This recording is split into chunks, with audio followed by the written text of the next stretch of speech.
नमस्कार दोस्तों, मैं केसी साहू सर आज आप लोगों के लिए एक बहुत ही महत्वपूर्ण वीडियो लाया हूं। इसलिए इस वीडियो को पूरा देखिएगा, क्योंकि हम सभी जानते हैं कि जब इस प्रकार के टेढ़े मेढ़े जो आकृति दिया जाता है, या फिर ये कहा जाए जब हमें कोई जमीन का नाप लेना हो, उसका क्षेत्रफल निकालना हो और वो आकृति कुछ इस प्रकार का हो, तो इस प्रकार की आकृति का क्षेत्रफल कैसे निकालते हैं। जी हाँ दोस्तों, यहाँ पर देख सकते हैं मैंने चारों भुजा दिया हुआ है।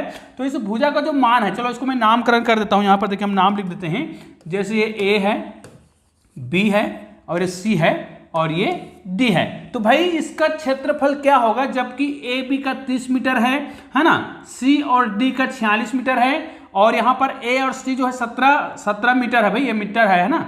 और ये आमने सामने की जो भुजा है, ये और ये भुजा क्या है, अगर बराबर है और ये भुजा तो समांतर है, ध्यान दीजिएगा, ये दोनों भुजा बराबर है जबकि ये और ये भुजा क्या है, समांतर है। तो आप लोग मुझे कमेंट करके जरूर बताइएगा कि इस टेढ़े मेढ़े आकृति का या फिर इस प्रकार का जो खेत होगा उसका क्षेत्रफल कितना होगा। उत्तर जो है मीटर में दिया हुआ है। तो दोस्तों इस प्रश्न को बनाने से पहले मैं आपको एक और प्रश्न बताने वाला हूं, तो इस प्रश्न को पहले देख लेते हैं। यहां पर देखिए इस प्रकार का आकृति दिया हो तो हम क्षेत्रफल कैसे निकालेंगे। देखिए इस आकृति में आपको एक विशेष चीज दिखाई दे रहा है। यहां पर देखिए मैं इसको नामकरण कर देता हूं, ए बी सी और ये डी। ठीक है, अब इसमें एक चीज आपको याद रख लेना है, ये आमने सामने की जो भुजा है वो समांतर है और इस प्रकार के जो हम गणित बनाते हैं उसमें समलंब चतुर्भुज का हम सूत्र लगाएंगे। देखिए क्योंकि ये भुजा और ये भुजा समांतर है और ये भुजा जो है बराबर नहीं है इसमें, क्योंकि ये क्या है, लंब है और ये जो है तिरछा है। मतलब यहां पर 90 अंश का कोण बन रहा है। अब इसका भुजा का मान अगर दिया हो, देखिए मैं लिख रहा हूं, मान लीजिए ये 15 मीटर है। ठीक है, ये 15 मीटर है, ये 20 मीटर है और ये 25 मीटर है और ये 30 मीटर है। सभी मान जो है मीटर में है। तो भाई इसका हम क्षेत्रफल कैसे निकालेंगे। यदि आपको क्षेत्रफल निकालने का जो सूत्र है वो पता होगा ना, तो आप बहुत ही आसानी से समलंब चतुर्भुज का क्षेत्रफल निकाल सकते हैं। मैं आपको सूत्र बता देता हूं। जैसे अगर इस प्रकार का चित्र दिया हो, है ना, समलंब चतुर्भुज का, तो समलंब चतुर्भुज का जो क्षेत्रफल होता है वो होता है 1/2 और यहां पर होता है, ध्यान दीजिएगा, समांतर, है ना, समांतर, ये समांतर है, समांतर भुजा का योग। यहां पर आपको लिखना पड़ेगा समांतर भुजा का योग और यहां पर क्या लिखेंगे, गुणित लिखेंगे। फिर समांतर भुजा के बीच की दूरी कितना है, याद रखिएगा, समांतर भुजा के बीच की दूरी आपको लिखना होगा।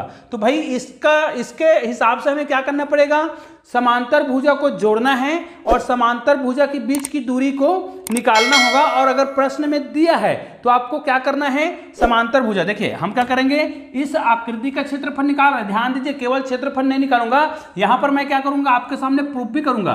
तो इसके लिए क्या करेंगे, यहां से यदि हम एक सीधा रेखा खींच दें, लंब खींच दें यहां पर, तो ये तो 90 अंश का कोण ही बनेगा। और अगर हम लंब खींचते हैं तो निश्चित रूप से ये वाला भुजा और ये वाला भुजा क्या हो जाएगा, बराबर हो जाएगा। क्यों हो जाएगा, क्योंकि ये जो भुजा है वो क्या था, समान दूरी पर था, मतलब समांतर रेखा था। तो जब ये 15 मीटर है तो ये भी कितना हो जाएगा, ये 15 मीटर हो जाएगा, जबकि तिरछा लाइन वो कितना है, 25 मीटर है। ठीक है, अब देखिए यदि इस पूरे आकृति का मुझे क्षेत्रफल निकालना है और इसको मुझे प्रूफ करना है, तो मैं क्या करूंगा, सबसे पहले आपको क्या करना पड़ेगा, समांतर भुजा का योग कर लेना है। तो समांतर भुजा हमें दिया है 20 और नीचे का कितना दिया है, 30 दिया है। ठीक है, और समांतर भुजा के बीच की दूरी मतलब कितना दिया हुआ है, 15। तो यहां पर हम लिख देंगे 15। ठीक है, अब ये हमारा प्रश्न बन जाएगा, लेकिन इनको हमें क्या करना पड़ेगा, जोड़ना पड़ेगा। तो 30 और 20 कितना हो रहा है, यहां पर 50 हो रहा है ना, और गुणित हो रहा है 15 और इसको हमें भाग देना पड़ेगा 2 से। इसको जब आप भाग देंगे तो यहाँ पर कितना आ जाएगा, 25 आ जाएगा। ठीक है, और यहाँ पर कितना आ रहा है, 15। अब इसको आपको गुना कर देना है, तो कितना हो जाएगा, 15 पंचे 75। देखिए 15 पंचे 75 हो रहा है, तो यहाँ पर हासिल कितना आएगा, तो हम पहले 5 को ही लिखते हैं और हासिल कितना आ रहा है, 7। और 15 दूनी 30 और 30 और 7 कितना हो रहा है, 37। ठीक है, क्या आ रहा है, क्षेत्रफल आ रहा है। तो इसको मैं यहां पर लिख लेता हूं। अब इसको मैं आपको प्रूफ करके बताने वाला हूं कि वास्तव में अगर इसको हम तोड़कर निकालें तो भी इसका मान जो है क्या होना चाहिए, आना चाहिए। तो चलो इसको हम तोड़कर निकाल लेते हैं, इसको अलग अलग टुकड़ा करके निकाल लेते हैं, तब भी हमारा उत्तर क्या होना चाहिए, आना चाहिए। अगर आ जाता है तो समझ जाएंगे कि हमारा जो गणित है बिल्कुल परफेक्ट है। देखिए उदाहरण के लिए यहां पर जब मैं क्या करता हूं, एक सरल रेखा खींचता हूं, लंब खींचता हूं, तो निश्चित रूप से ये वाला और ये वाला क्या हो जाएगा, दोनों बराबर हो जाएगा और ये वाला बराबर होगा। जब ये वाला देखिए निश्चित रूप से यहां से यहां तक की जो दूरी है वो कितना हो जाएगा, देखिए ये 20 है तो ये भी कितना हो जाएगा 20, और चूंकि टोटल 30 था तो यहां से यहां तक की दूरी कितना हो जाएगा, ये 10 हो जाएगा। अब मुझे अगर इस आकृति का क्षेत्रफल निकालना है, ठीक है, यहां पर वर्ग कहें या फिर आयत कहें, ठीक है, तो इसका क्षेत्रफल कैसे निकालेंगे, या तो हम लंबाई गुणित चौड़ाई कहेंगे, ठीक है, ठीक है, तो यहाँ पर क्या हो जाएगा, सीधा इसका हम क्षेत्रफल निकालेंगे, आयत का क्षेत्रफल लगा देंगे, ठीक है, या फिर वर्ग का क्षेत्रफल लगाएंगे अगर ये वर्गाकार है तो, है ना, तो भुजा का वर्ग। तो यहाँ पर कितना हो रहा है 15 दूनी 30, तो इस आकृति का जो क्षेत्रफल है वो कितना आ रहा है 30 वर्ग मीटर, ठीक है, पहला भाग। लेकिन इसका मुझे क्षेत्रफल निकालना है ना, ये वाला जो भाग दिखाई आपको दे रहा है, ठीक है, इस भाग का हमें क्षेत्रफल निकालना है। तो ये हमें किस रूप में मिल रहा है, ये जो है एक समकोण त्रिभुज है, देखिए समकोण त्रिभुज है, जिसका हमें क्या चाहिए, समकोण त्रिभुज का क्षेत्रफल कैसे निकालते हैं, समकोण त्रिभुज का क्षेत्रफल होता है 1/2 और आधार गुणित ऊंचाई। तो यहां पर हम आधार किसको मान रहे हैं, मान लिया जाए ये 10 मीटर है, उसको हम आधार मान रहे हैं, ऊंचाई हमने निकाल लिया था, जब ये 15 है तो ये भी 15 होगा, तो आधार को कितना मान रहे हैं हम 10, ऊंचाई को कितना मान रहे हैं 15। इसको जब आप हल करेंगे तो कितना हो जाएगा 2 पंचे 10, और इसका गुणा हो जाएगा तो 15 पंचे कितना हो रहा है 75 हो रहा है। अब देखिए इतने भाग का क्षेत्रफल हमने कितना निकाला था 300, और इतने भाग का क्षेत्रफल कितना निकाला है 75, तो इन दोनों को हम क्या करेंगे जोड़ेंगे तो कितना आ जाएगा 375 वर्ग मीटर, जो कि हमने डायरेक्ट निकाला था तब भी आ रहा है, और इसको हम टुकड़ों में निकाल रहे हैं तब भी आ रहा है। तो चलिए अब उस प्रश्न को बनाते हैं जो इस प्रकार की आकृति का दिया हुआ है। तो इस प्रकार की आकृति में देखिए आपको ऊंचाई नहीं दिया हुआ है, लेकिन भाई यहां से हम ऊंचाई निकाल सकते हैं बहुत ही सरल तरीके से।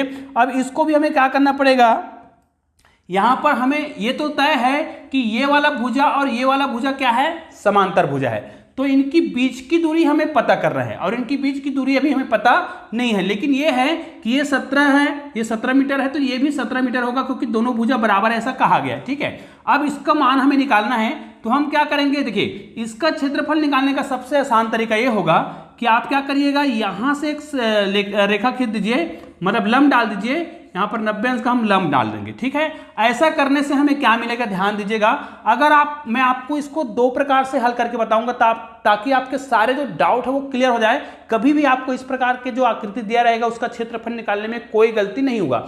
इसको भी मैं प्रूफ करूंगा, मतलब छोटे आकृति का एक तो डायरेक्ट निकालेंगे और छोटे छोटे आकृति का निकाल के जोड़ कर देखेंगे कि वास्तव में हमारा उत्तर सही आता है कि नहीं आता है। तो इसके लिए हमें क्या करना पड़ेगा, यहां पर जैसे ही मैंने लंब खींचा, ठीक है, अब मुझे ये समझ आ गया है तो यहां पर भी मैं एक लंब खींच दूंगा।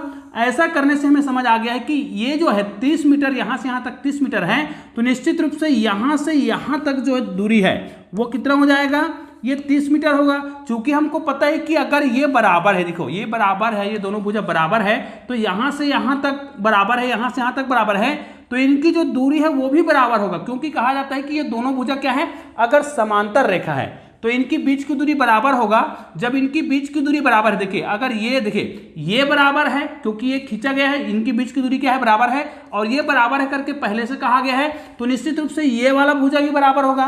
तो टोटल ये 46 मीटर है भाई, तो 30 मीटर तो ये निकल गया, तो भाई 30 मीटर के बाद और कितना मीटर बचा, तो ये 8 मीटर इधर बचेगा। ध्यान दीजिएगा, इधर जो है यहां से यहां तक वो 8 मीटर होगा, उसी प्रकार यहां से यहां तक ये भी कितना होगा, ये 8 मीटर ही होगा। अब हमें एक चीज समझ आ गया है कि यहां पर जो समकोण त्रिभुज दिखाई दे रहा है, ठीक है, उसमें हम पाइथागोरस प्रमेय लगा सकते हैं। यहां पर चलो हम डी, यहां पर डी नहीं मानेंगे, ई मानेंगे, ठीक है, इसको हम मान लेते हैं ई। अब अगर ये पाइथागोरस प्रमेय अगर हम लगाएं, इस वाले जो आकृति दिख रहा है, देखिएगा इस छोटी सी आकृति में मैं पाइथागोरस का प्रमेय लगाना चाहूं, तो यहां पर हमें पता है कि कर्ण का वर्ग दिया है, हमको पता है कर्ण का वर्ग मतलब 17 का वर्ग, कर्ण का वर्ग, लंब का वर्ग और आधार का वर्ग। तो यहां पर क्या हो जाएगा, आधार का वर्ग 8 का वर्ग, और इसका मान हमें निकालना है, इसी का मान तो हमें निकालना है ना, तो इसको हम लिख देते हैं एक्स का स्क्वायर, ठीक है, एक्स का स्क्वायर लिखेंगे। अब यहां पर आप क्या करेंगे, 17 का वर्ग कितना होता है, 17 का वर्ग जब निकालेंगे तो 17 का होता है 7 7 49, मतलब 289 हो जाएगा, ठीक है, 289 होगा, और 289 8 8 64 यहां पर करेंगे, ये देखिए 8 8 64 करेंगे। अब इसको जब आप हल करेंगे तो हमारा x का जो स्क्वायर है वो निकल जाएगा, यहां पर जब इसको हल करेंगे तो कितना आ जाएगा 225, और ये निकल रहा है x स्क्वायर का मान। अब इसको जब आप हल करेंगे तो x का मान कितना आ रहा है, ये किसका वर्गमूल होता है, यहां पर 225 जो है 15 का होता है, ये देखिए, मतलब यहां पर x का वैल्यू कितना आ रहा है, 15 मीटर आ रहा है, ठीक है। अब हमें समझ आ गया है, इतना भाग तो हमें समझ आ गया। अब हमें क्या करना है, अब क्षेत्रफल निकालना है। तो क्षेत्रफल का सूत्र हमें डायरेक्ट पता है। अब देखिए, अगर आपको समांतर भुजा दिया हुआ है और उनके बीच की दूरी दिया हुआ है तो आप डायरेक्ट निकाल सकते हैं, लेकिन मैं प्रूफ करने वाला हूं। तो हमारे पास 3 टुकड़ा दिख रहा है, इस जमीन का कहा जाए या फिर इस आकृति का 3 टुकड़ा है। कौन कौन सा? पहला टुकड़ा ये वाला है, ये वाला पहला टुकड़ा है, ये दूसरा टुकड़ा है और ये तीसरा टुकड़ा है। ठीक है, तो हमें इन तीनों टुकड़ों का उपयोग कर रहे हैं, है ना। इन तीनों, तो पहले मैं क्या कर रहा हूं, समलंब चतुर्भुज का जो क्षेत्रफल निकालते हैं। समलंब चतुर्भुज का क्षेत्रफल कैसे निकालते हैं? जो बड़ी भुजा होती है, मतलब जो समांतर भुजा होती है, उनका हम क्या करते हैं, योग निकालते हैं। तो सबसे पहले क्या करेंगे, 1/2 करेंगे और समांतर भुजा का हम योग करेंगे। समांतर भुजा का योग मतलब कितना कितना है, एक तो 46 है और एक कौन सा है, 30 है। उसके बाद क्या लिखा है, दोनों भुजाओं मतलब समांतर भुजाओं के बीच की दूरी। तो समांतर भुजा के बीच की दूरी हमने निकाला है, कितना निकाला है, यहाँ पर 15 निकाला है। ये हो गया, ठीक है। अब क्या करेंगे, इसको जब आप जोड़ोगे तो कितना हो जाएगा, यहां पर हम लिखते हैं 1/2 गुणित कितना हो जाएगा, ये हो जाएगा 76 और गुणित यहां पर करेंगे 15। अब इसको आप आधा करेंगे, भाग देंगे, है ना। तो 2 तिया 6 और 2 अट्ठे 16 गुणित यहां पर कितना होगा, 15। अब इसको आप गुना करेंगे तो 15 अट्ठे कितना होता है, 120 होता है। तो यहां पर क्या करेंगे, शून्य करेंगे और 12 को हम कॉमन ले जाएंगे। फिर 15 तिया 45 होगा और 45 में आप इसको जोड़ेंगे तो कितना हो जाएगा, यहां पर हो जाएगा 57। मतलब यहां पर लिखेंगे 57, मतलब यहां पर आ रहा है 570 स्क्वायर मीटर। अगर मीटर में तो स्क्वायर मीटर आ रहा है, ये तो आ गया डायरेक्ट। तो भाई इतना उत्तर हमारा कब आना चाहिए, जब इसको हम टुकड़ों में हल करें तब भी आना चाहिए। तो यहां पर देखिए, मैं आपको यहां पर लिख देता हूं, ये हमारा उत्तर आ गया था, है ना, 570 स्क्वायर मीटर। ठीक है, अब इतने भाग को हम डिलीट कर देते हैं क्योंकि हम समझ आ गया है कि हमें उत्तर कितना लाना है जो ऊपर में दिख रहा है। तो निश्चित रूप से इस मेथड से आप बहुत आसानी से निकाल सकते हैं ना। ये उत्तर जो है आपको दिख रहा है 570 स्क्वायर मीटर, है ना, मीटर में है। अब हमें क्या करना है, टुकड़ों में निकालना है। तो मुझे पता है कि अगर इसको मैं टुकड़ों में निकालूं तो ये वाला जो भाग दिख रहा है, ठीक है, और ये वाला, तो पहले बीच का भाग का निकाल लेते हैं। हमें पता है कि बीच जो है आयताकार है और आयताकार जो आकृति होता है उसका क्षेत्रफल कैसे निकालते हैं, लंबाई गुणित चौड़ाई। ठीक है, तो लंबाई दिया है 30, तो यहां से यहां तक 30 है, तो यहां से यहां तक भी कितना है, 30 ही है। हालांकि टोटल 46 था, लेकिन अभी हम इस आकृति का निकाल रहे हैं। तो 30 ये है और चौड़ाई कितना है, यहाँ पर 15 है। तो हम क्या करेंगे, डायरेक्ट क्षेत्रफल निकालेंगे। तो ये आयताकार क्षेत्रफल जो दिखाई दे रहा है ना, आयताकार जो आकृति दिख रहा है उसका क्षेत्रफल निकालेंगे। तो 15 तिया कितना हो रहा है, 45, मतलब 450 स्क्वायर मीटर। ये किसका है, इस आयताकार का। लेकिन हमको पता है कि हमें यहाँ पर एक त्रिभुज दिखाई दे रहा है और इस त्रिभुज का जो क्षेत्रफल है, त्रिभुज का क्षेत्रफल क्या होता है, समकोण त्रिभुज का जो क्षेत्रफल होता है 1/2 गुणित आधार गुणित ऊंचाई। अब यहां पर आधार कितना दिया हुआ है, 8 दिया हुआ है, ऊंचाई कितना दिया हुआ है, यहां पर 15 दिया हुआ है। ठीक है, ये हो गया। अब इसको अगर हम भाग देते हैं, ठीक है, इसको हम भाग देंगे, कितना बचा है, हाँ यहाँ पर, ठीक है। अब हम क्या करेंगे, यहाँ पर भाग देंगे तो कितना हो जाएगा, ये 4 हो जाएगा। अब इसको अगर हमें गुना करना है 15 से तो कितना होगा, 15 चौं 60 होगा। लेकिन हमें इतना ही आकृति इधर भी दिया हुआ है और ये सेम आकृति है, तो इसका जब हम क्षेत्रफल निकालेंगे उसका भी कितना आएगा, 60 ही आएगा, है ना, 60 वर्ग मीटर आएगा। तो इसको हम क्या कर देते हैं, डबल कर देते हैं। तो 6 दूनी कितना हो रहा है, 120, मतलब दोनों त्रिभुज मिला के इनका जो क्षेत्रफल है 120 वर्ग मीटर हो रहा है। और हमको पता है यहाँ पर देखिए कितना, मतलब 450 वर्ग मीटर किसका था, इस आयताकार का, और दोनों त्रिभुज अगल बगल में है उसका कितना है, 120 वर्ग मीटर। ठीक है, इसको हम जोड़ेंगे तो 5 और 2 7, और यहाँ पर कितना हो रहा है, 4 और 1 5। तो देखिए यहाँ पर भी कितना आ रहा है, 570 वर्ग मीटर आ रहा है, जो कि हमने जब एक ही बार में निकाला था तब भी हमारा उत्तर आया था। तो निश्चित रूप से अब आपको एक चीज समझ आ गया होगा कि जब भी आपको इस प्रकार के प्रश्नों को बनाना है जिसमें इस प्रकार की आकृति दिया हो, मतलब समलंब चतुर्भुज दिया हो, तो आपको उत्तर कैसे निकालना है।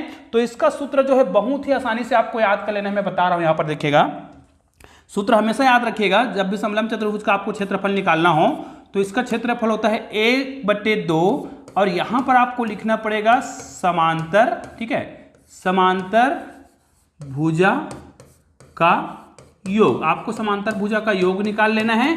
उसके बाद यहां पर आपको गुना करना पड़ेगा, और गुना किसका करना है, समांतर भुजा के बीच की दूरी। ठीक है, यहां पर लिखना पड़ेगा समांतर भुजा, ये देखिए समांतर भुजा के बीच की दूरी, और इस सूत्र के माध्यम से आप बहुत आसानी से कोई भी गणित को बना सकते हैं। तो निश्चित रूप से आज हमने टेढ़े मेढ़े जो खेत होता है या फिर आकृति होता है उसका बहुत ही आसानी से क्षेत्रफल निकालना सीखे। और दोस्तों निश्चित रूप से अगर आपने अभी तक हमारे चैनल को सब्सक्राइब नहीं किया होगा ना, तो चैनल को सब्सक्राइब करके बेल आइकन को प्रेस कर दीजिएगा और ऑल को टच कर दीजिएगा। चलिए दोस्तों, मिलते हैं एक और बेहतरीन वीडियो के साथ, तब तक के लिए जय हिंद, जय भारत।